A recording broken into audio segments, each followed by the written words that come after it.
મિત્રો આપણે chapter number 5 માં 5.3 થી 5.10 સુધીના દાખલા જોયા। આજે આપણે બાકીના દાખલા 5.11 થી 5.15 સુધી આપણે બધા દાખલા જોઈશું। બરાબર, રકમ ખાલી મોટી છે, દાખલાની સમજ કઈ એટલી બધી નથી આમાં। રકમ જુઓ। આફ્રિકામાં કોઈ સ્થળે चुंबकीय कंपास भौतिक उत्तर थी 12 डिग्री पश्चिम तरफ दर्शावे छे। એટલે આ પૃથ્વી છે, આ છે ભૌગોલિક ઉત્તર ધ્રુવ અને આ છે ભૌગોલિક દક્ષિણ ધ્રુવ અને ચુંબકીય કંપાસ આ દિશા બતાવે છે, ચુંબકીય દિશા। આને કીધું NM, આને કીધું ચુંબકીય દક્ષિણ ધ્રુવ અને આ ખૂણો તમને આપ્યો છે 12 ડિગ્રી કે ચુંબકીય સોય આ દિશા બતાવે। તમે થિયરી જાણો છો કે આ બે સમતલ જ થયા અને બે સમતલ વચ્ચેનો કોણ એને શું કહેવાય? ડિક્લિનેશન કહેવાય। તેથી તમને ડિક્લિનેશન એંગલ આપ્યો છે, ડિક્લિનેશન कैपिटल डी बराबर 12 डिग्री आ डिक्लिनेशन છે। નમન વર્તુળની ચુંબકીય સોયના ઉત્તર ધ્રુવની અણીને મેગ્નેટિક મેરિડિયનમાં સમતલમાં રાખેલ છે। તે સમસ્થિતિ સાથે ઉત્તર તરફ 60 ડિગ્રીના કોણ દર્શાવે છે। એટલે આ જે ચુંબકીય સોય હોય ને એ આ મેગ્નેટિક મેરિડિયનમાં છે અને સમસ્થિતિ સાથે કેટલાનો કોણ બનાવે છે? 60 ડિગ્રીનો કોણ બનાવે છે। તેથી આ જે 60 ડિગ્રી આપ્યો છે ને એને ડીપ એંગલ કહેવાય અથવા નમન કોણ કહેવાય। ડીપ એંગલ અંગ્રેજી શબ્દ છે અને નમન કોણ એ ગુજરાતીમાં છે। તો ડીપ એંગલ I બરાબર 60 ડિગ્રી। પૃથ્વીના ચુંબકીય ક્ષેત્રનો સમસ્થિતિજ ઘટક, એટલે આ જે સ્થળ છે ત્યાં સમસ્થિતિજ ઘટક He આપ્યો છે 0.16 ગોસ છે। આ છે સમસ્થિતિજ ઘટક। પૃથ્વીનું જે ચુંબકીય ક્ષેત્ર છે ને એનું સમસ્થિતિજ ઘટક। તો આ સ્થળે પૃથ્વીની ચુંબકીય ક્ષેત્રની દિશા અને મૂલ્ય શોધો। એટલે પૃથ્વીનું ચુંબકીય ક્ષેત્ર B તમારે શોધવાનું છે, એનું મૂલ્ય પણ શોધવાનું અને દિશા પણ શોધવાની। આ છે પૃથ્વીનું ચુંબકીય ક્ષેત્ર,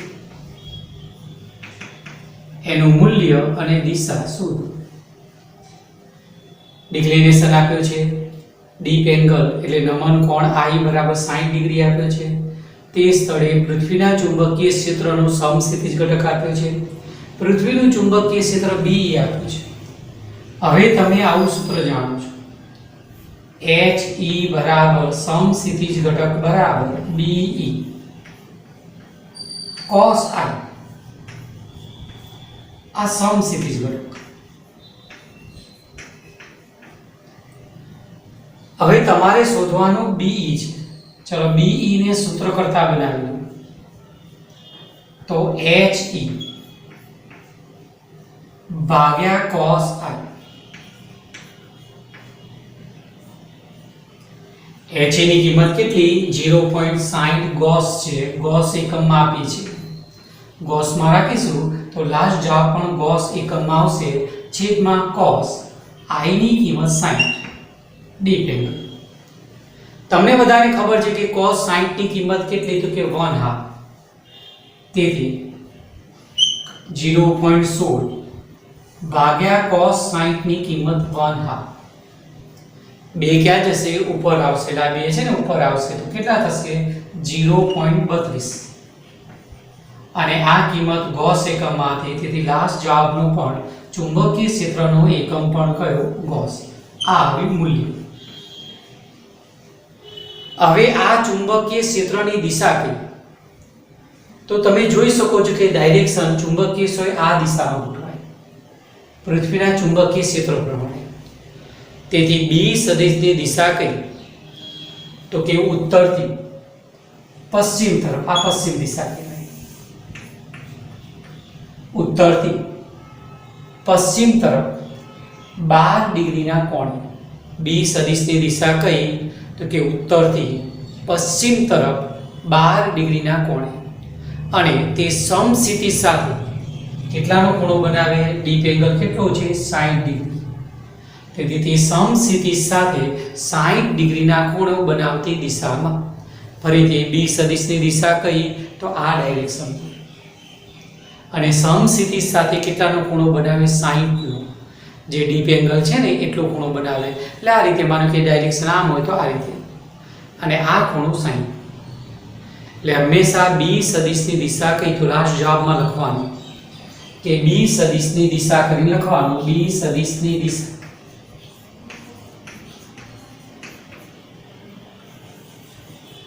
ઉત્તરથી પશ્ચિમ તરફ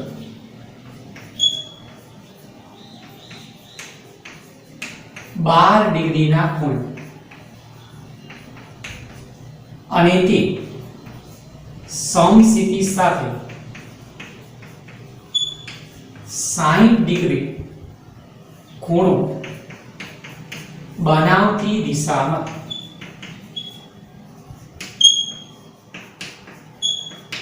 આ રીતે ડાયરેક્શન લખી દેવાનું. કંઈક બે રકમમાં છે ને દિશા એ માંગી છે કે બી સદિશની દિશા કઈ તો કે આ ડાયરેક્શન ઉત્તરથી પશ્ચિમ તરફ, અને સમસ્થિતિ સાથે કેટલાનો ખૂણો બનાવે 60 ડિગ્રીનો, એ રીતે એની બી સદિશની દિશા આવે.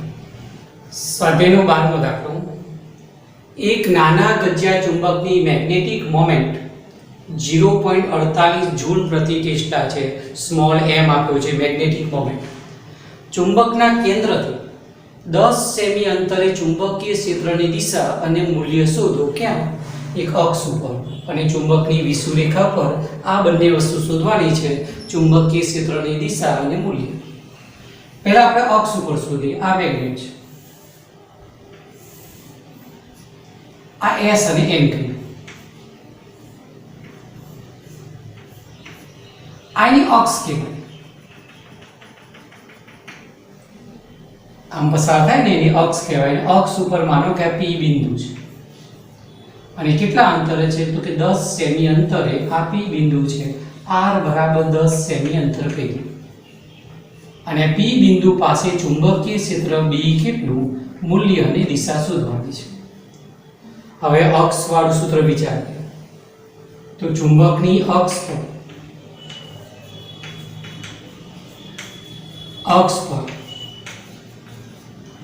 ચુંબકીય ક્ષેત્ર B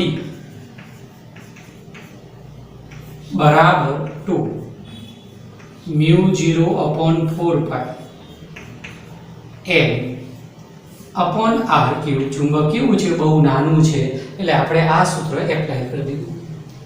આ 2 μ0 ની કિંમત તમે જાણો છો કે 4π 10⁻⁷ છેદમાં 4π, અને m ની કિંમત રકમમાં કેટલી આપી છે 0.48, મેગ્નેટિક મોમેન્ટ 48 0. અને r 10 સેમી, 10 સેમીના મીટર કેટલા થાય 0.1 મીટર. તેથી 10⁻1 થાય. આ જે સેમી છે ને એના મીટર બનાવો તો 10⁻1 મીટર થાય. તેથી 10⁻1 એનો ક્યુબ. આ 4π કેન્સલ, 2 0.48 એટલે કેટલા થશે 0.96. હવે આ કેટલી ઘાત હશે 10⁻3 અને આ કેટલી ઘાત થઈ 10⁻7. અને મેગ્નેટિક મોમેન્ટ તમને કયા એકમમાં આપ્યું છે 0.48 જૂલ પ્રતિ ટેસ્લા છે. તો આ 10⁻7, આ 10⁻3, તેથી ઉપર કેટલા વધે 10⁻4 વધે, તો 10⁻4 ટેસ્લા જવાબ. જો તમે 10⁻4 કાઢી નાખો તો આ જવાબ ગોસ એકમમાં આવે, એટલે 0.96 ગોસ લખાય. 0.96 ગોસ. ટેસ્લાની સંજ્ઞા કેપિટલ T, ગોસની G. હવે ડાયરેક્શન કઈ થાય કે જો m ની દિશા હોય ને એ s ની, અને m ની દિશા હંમેશા s થી n તરફ હોય, તેથી અહીંયા દિશા s થી n તરફની દિશા ગણાય. આ ડાયરેક્શન ગણાય. અહીંયા જે ચુંબકીય ક્ષેત્ર હોય ને એ આ દિશામાં હોય, s થી n તરફ, s થી n તરફ. મેગ્નેટિક મોમેન્ટની ડાયરેક્શન એ જ b ની દિશા કહેવાય. 0.96 ગોસ s થી n તરફ. હવે વિષુવરેખાની વાત આવે અને ચુંબકીય ક્ષેત્ર શોધવાનું છે. તો આ મેગ્નેટ,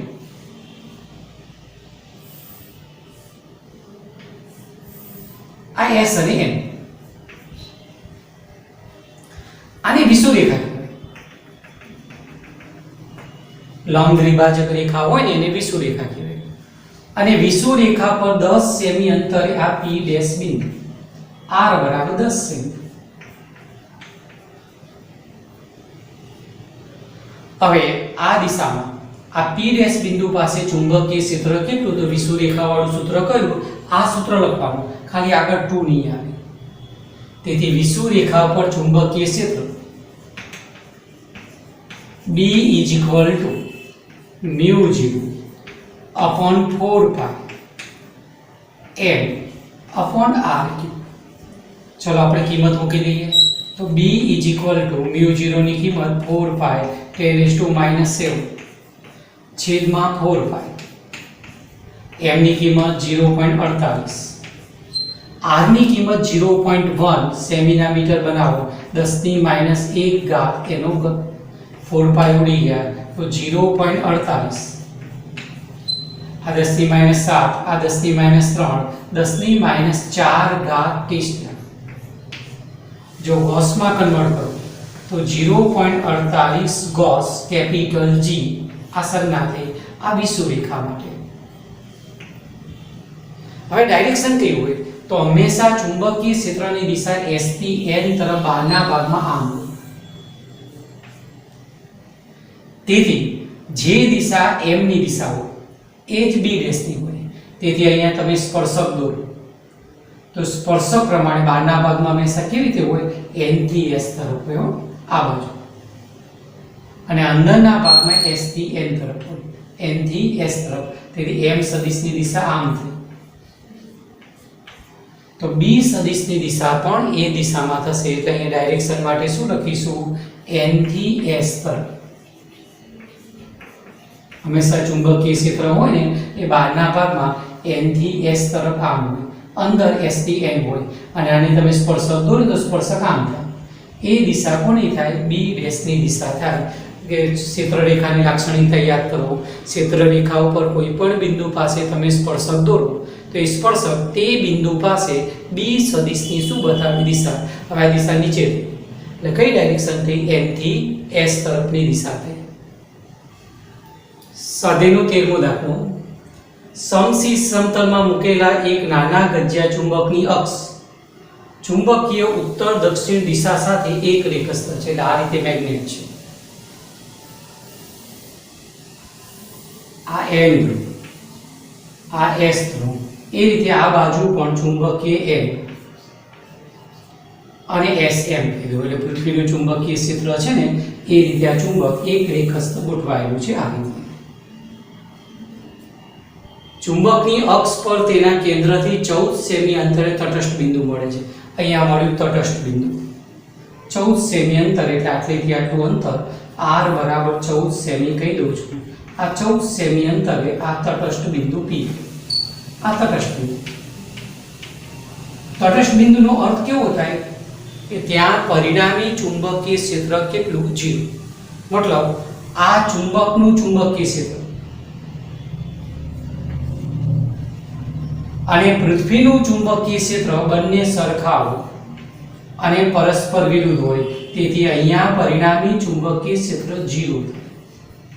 આને તટસ્થ બિંદુ કહેવાય. એટલે B અને H ની કિંમત કેવી, સમાન. એટલે પૃથ્વીનું ચુંબકીય ક્ષેત્ર અને આ મેગ્નેટનું ચુંબકીય ક્ષેત્ર સમાન, વિરુદ્ધ. તેથી પરિણામી 0. એને ન્યુટ્રલ પોઈન્ટ કહેવાય, તટસ્થ બિંદુ કહેવાય. નલ પોઈન્ટ શબ્દનો પ્રયોગ થાય. એવું પોઈન્ટ આ બાજુ પણ હોય. તેથી ચુંબકનું ચુંબકીય ક્ષેત્ર અને પૃથ્વીનું ચુંબકીય ક્ષેત્ર બંને સરખા, પરસ્પર વિરુદ્ધ. તેથી પરિણામી 0. આ છે ચુંબકનું ચુંબકીય ક્ષેત્ર B અને આ પૃથ્વીનું ચુંબકીય ક્ષેત્ર H સમક્ષિતિજ ઘટક, સરખા વિરુદ્ધ. આને તટસ્થ બિંદુ કહેવાય. હવે આ બિંદુ ક્યાં છે, અક્ષ ઉપર. તો ચુંબકની અક્ષ પર યાદ કરો, અક્ષ વાળું સૂત્ર શું હતું, B is equal to 2 mu 0 upon 4 pi small m upon r cube. હવે તમને ખબર છે કે તટસ્થ બિંદુ પાસે B અને H ની કિંમત કેવી સરખી, દિશા વિરુદ્ધ પણ મૂલ્ય સરખું। તટસ્થ બિંદુ પાસે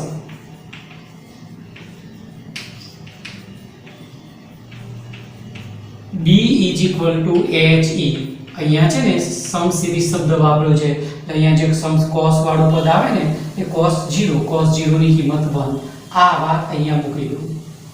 તેથી પૃથ્વીના ચુંબકીય ક્ષેત્રનું સમસ્થિતિજ ઘટક He 2 μ0 4 pi m upon r cube. હવે આમાંથી m ને સૂત્ર કરતા બનાવો,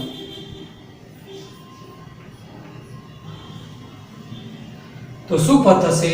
4 પાઈ ઉપર જશે અથવા આની જગ્યાએ 10⁻⁷ લખવા તો લખી શકાય, અથવા He 4 પાઈ ઉપર જાય છેદમાં 2 આવે, μ0 આવે અને r ક્યુબ ઉપર જશે। હવે તમે બધી જ કિંમત આમાં મૂકી દો તો m મળી જાય।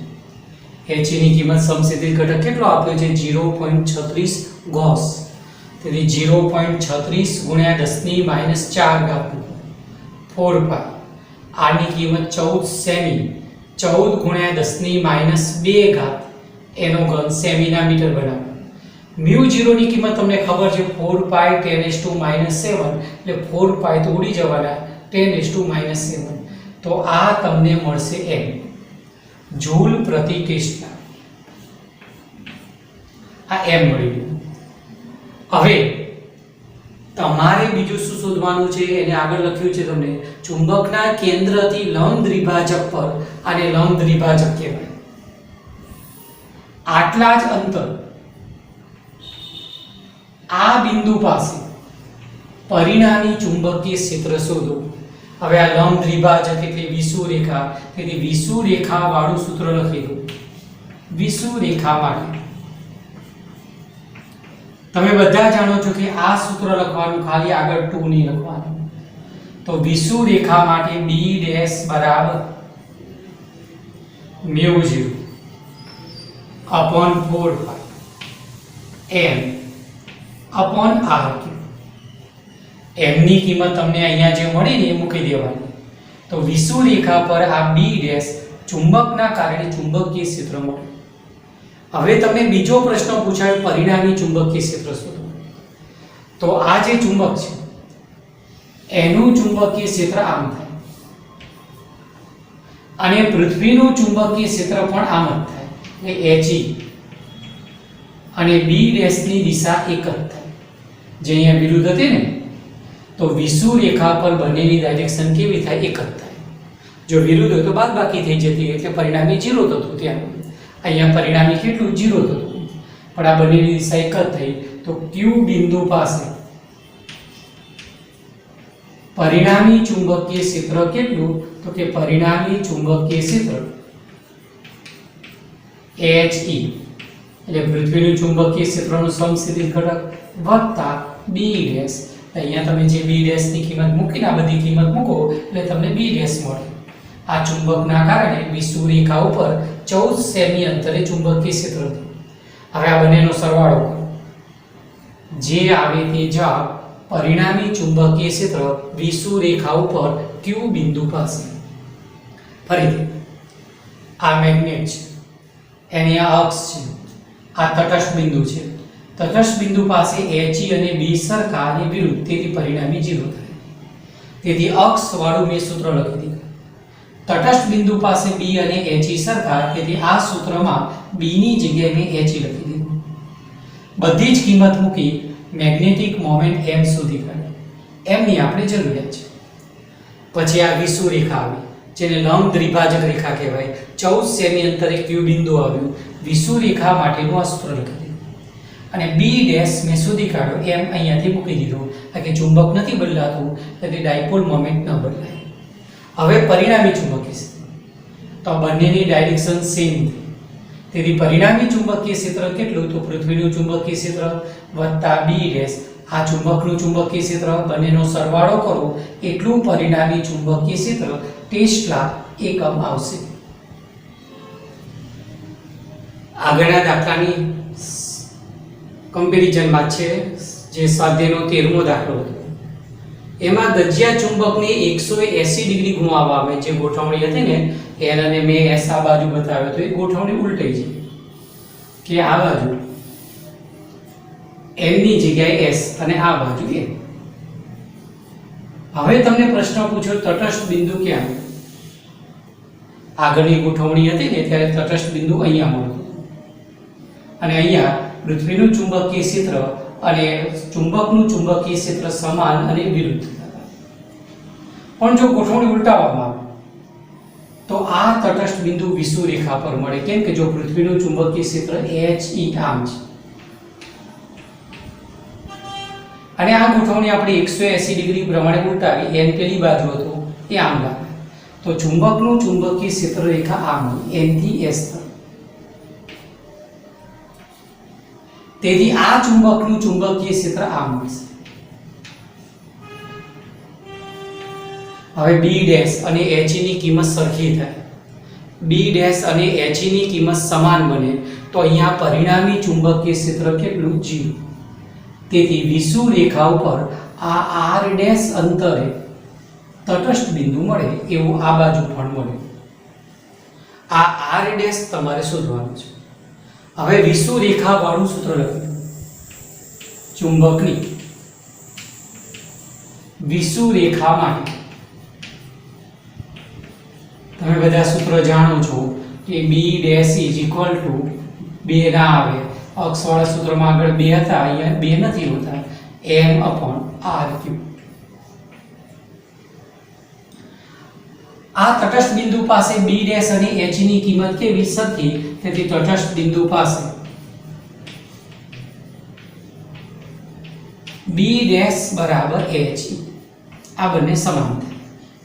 તેથી ઉપરના સૂત્રમાં B' ની જગ્યાએ He લખી દો બરાબર μ0 upon 4 pi m/r3. r³ ને સૂત્ર કરતા બનાવો તો μ0 upon 4 pi m upon H. હવે આગળના દાખલામાંથી m ની કિંમત લઈ લો. H ની કિંમત પણ આગળના દાખલામાં આપી છે. સમક્ષિતિજ ઘટક 0.36 10 ની -4 મૂકી દો તો તમને અહીંયા પદ મળશે r³. હવે r કરો તો ઘનમૂળ થઈ જશે. ઘન કાઢને ઘનમૂળ થશે. હવે આ સંખ્યા ઘનમૂળ કાઢવું હોય તો સામાન્ય કેલ્ક્યુલેટરથી ના નીકળે, એક્ઝેક્ટ ના નીકળે. તેથી તમારે લોગ ટેબલ બાજુમાં બતાવવાનું જે તમે લોગ ટેબલ જાણો છો. તો એના પરથી તમને r મળશે મીટર એકમમાં મળશે. આ 9 તટસ્થ બિંદુ આટલા અંતરે મળે. આપણે r' આવ્યું છે ને તેથી r' કહ્યું. r' અંતરે આટલા અંતરે આપણને પ્રાપ્ત થશે. એ ગોઠવણી ચેન્જ થઈને તો તટસ્થ બિંદુ પણ અક્ષની જગ્યાએ ક્યાં જતું રહ્યું? વિષુવરેખા પર. તટસ્થ બિંદુ એટલે શું? પૃથ્વીનું ચુંબકીય ક્ષેત્ર અને ચુંબકનું ચુંબકીય ક્ષેત્ર સમાન થાય, વિરુદ્ધ થાય. તેથી પરિણામી ચુંબકીય ક્ષેત્ર 0 હોય તેવા બિંદુને શું કહેવાય? તટસ્થ બિંદુ. જો મેગ્નેટ પૃથ્વીના ચુંબકીય ક્ષેત્ર પ્રમાણે એક રેખસ્થ હોય તો તટસ્થ બિંદુ અક્ષ ઉપર મળે. અને જો આ રીતે 180 ડિગ્રી પ્રમાણે આપણે કોણાવર્તન કરી દઈએ તો તટસ્થ બિંદુ આપણને ક્યાં મળે? વિષુવરેખા પર મળે. તો અહીંયા વિષુવરેખા પર r' અંતરે આપણે તટસ્થ બિંદુ મળશે. અહીં લોગ જોવા પડે. લોગ છે ને થોડો સાઈડમાં બતાવવાના લીટી કરીને, એટલે બધું ભેગું ના થઈ જાય. અને એ રીતે તમારે લોગ જોઈ અને r' શોધી કાઢવાનું.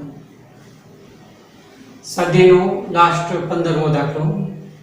5.25 × 10⁻² જૂલ પ્રતિ ટેસ્લા મેગ્નેટિક મોમેન્ટ એમ આપ્યું છે તમને, સ્મોલ m ધરાવતા નાના ગજિયા ચુંબકને તેની અક્ષ પૃથ્વીના ચુંબકીય ક્ષેત્રની દિશાને લંબ રૂપે રહે છે. એટલે પૃથ્વીનું ચુંબકીય ક્ષેત્ર આમ. તો આ જે મેગ્નેટ છે એ મેગ્નેટની અક્ષ પૃથ્વીના ચુંબકીય ક્ષેત્રને કેવી રીતે લંબ રૂપે રહે છે? આ n અને s છે. આ પૃથ્વીનું ચુંબકીય ક્ષેત્ર અને આ જે ચુંબક છે એની અક્ષ પૃથ્વીના ચુંબકીય ક્ષેત્રને કેવી રીતે લંબ રૂપે છે? આ રીતે રકમ છે. તેની લંબ દ્વિભાજક પર, આ લંબ દ્વિભાજક કહેવાય. ધારો કે આ લંબ દ્વિભાજક ઉપર આ P બિંદુ છે, R અંતરે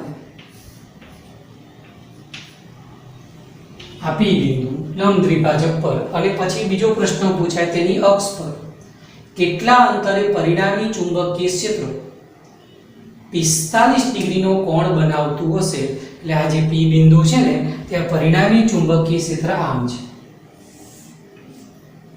આ પરિણામી ચુંબકીય ક્ષેત્ર, અને પૃથ્વીના સમસ્થિતિજ ઘટક સાથે એ ખૂણો બનાવે છે 45, અને આ છે ચુંબકનું ચુંબકીય ક્ષેત્ર. n થી s છે ને, એટલે ચુંબકનું ચુંબકીય ક્ષેત્ર આપણે અહીં n બતાવી દઈએ, અહીં s લખી દઉં. તો ચુંબકનું ચુંબકીય ક્ષેત્રનો આ ઘટક આમ છે, અને આ વિષુવરેખા છે ને એટલે v કીધું, વર્ટિકલ. ઓકે, b ની કિંમત આ રીતે છે, અને આ પ્રમાણે વિચારવાનું.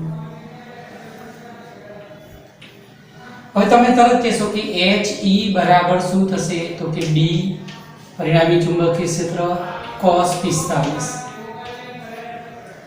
અને વિષુવરેખા જે BV વાળો પદ છે ને બરાબર શું થશે? આ બાજુનો ઘટક શું થશે? તો કે BV B sin 45. તો અહીંયા કેટલું પદ થયું? B/√2. અહીંયા પણ પદ કેટલું થયું? B/√2. sin 45 ની કિંમત પણ કેટલી? 1/√2. તેથી HE બરાબર BV થાય. HE બરાબર BV વાળું પદ થયું. હવે BV કઈ રેખા છે? તો કે વિષુવરેખા. ચલો વિષુવરેખા વાળું સૂત્ર કયું? તો અહીંયા મૂકી દઈએ μ0/4π small m upon r cube, અને પૃથ્વીના ચુંબકીય ક્ષેત્રનું સમસ્થિતિજ ઘટક HE. હવે તમને મેગ્નેટિક મોમેન્ટ m તો આપેલી છે, અને બધી જ વિગત આપી છે, એટલે કેટલા અંતરે પૂછ્યું છે, એટલે પૃથ્વીનું ચુંબકીય ક્ષેત્ર પણ આપ્યું છે. HE ની કિંમત કેટલી? 0.42 ગોસ, અથવા HE ની જગ્યાએ શું લખી શકાય? B/√2 મૂકી દો. તો B ની કિંમત કેટલી? તો આટલી, પરિણામી ચુંબકીય ક્ષેત્ર m આટલું. આમાંથી r ક્યુબ ને સૂત્ર કરતા બનાવો, અને પછી બંને બાજુ ઘનમૂળ લઈ અને r તમે શોધી કાઢો. આ સાદુરૂપ આવે ને એનું ઘનમૂળ, જે જવાબ આવે આ અંતર આવ્યું કે આજ વિષુવરેખા પર r અંતર જ્યાં 45 ના કોણે પરિણામી ચુંબકીય ક્ષેત્ર હશે. આ દાખલામાં બીજો ભાગ, આવું જ બિંદુ વિષુવરેખા પર કેટલા અંતરે મળે? આ ચુંબકની આ વિષુવરેખા કહેવાય, અને વિષુવરેખા ઉપર આ Q નામનું બિંદુ છે, અને Q બિંદુ પાસે પરિણામી ચુંબકીય ક્ષેત્ર આમ મળે છે, જે પૃથ્વીનું ચુંબકીય ક્ષેત્રના સમસ્થિતિજ ઘટક સાથે 45 નો કોણ બનાવે છે. અને આ જે મેગ્નેટ છે એનું ચુંબકીય ક્ષેત્ર આ રીતે બતાવું છું, n થી s તરફ.